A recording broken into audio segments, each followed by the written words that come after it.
કોળી સમાજના એક યુવાનની એક ભૂમાફિયા દ્વારા હત્યા કરવામાં આવે છે।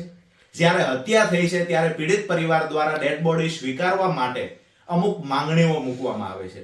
એ વખતે પીડિત પરિવારને ત્યાં જે પોલીસ વડા આવેલા એ પોલીસ વડા દ્વારા પીડિત પરિવારને કમિટમેન્ટ આપવામાં આવેલું કે અમે આરોપીનું સરઘસ એટલે કે વરઘોડો વિછિયાની બજારમાં કાઢીશું।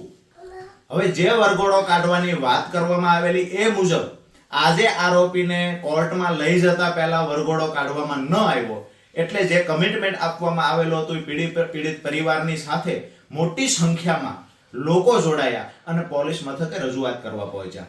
આ સમયે પોલીસ અને ટોળા વચ્ચે ઘર્ષણ થાય છે અને જે ઘર્ષણમાં કોળી સમાજના બહેનો, દીકરીઓ, ભાઈઓ, વડીલો ઘણા બધા ઈજાગ્રસ્ત પણ થાય છે, જે હોસ્પિટલ એડમિટ કરવામાં આવ્યા છે।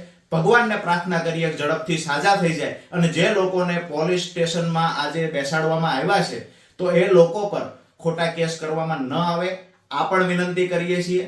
અને આખી ઘટનામાં જે પોલીસ અધિકારી દ્વારા કમિટમેન્ટ આપવામાં આવેલું કે અમે વરઘોડો કાઢીશું અને વરઘોડો ન કાઢ્યો એટલે આખી ઘટના ઘટી છે, ત્યારે કાયદાની બહાર જઈ અને કમિટમેન્ટ આપનારા અધિકારીઓને ખરેખર પાઠ ભણાવવાની જરૂર છે। ગૃહમંત્રી શ્રીએ પોતે જો કાયદો નથી ભણ્યા તો આવા અમુક અધિકારીઓ છે, જેવી રીતે અમરેલીની ઘટના ઘટી છે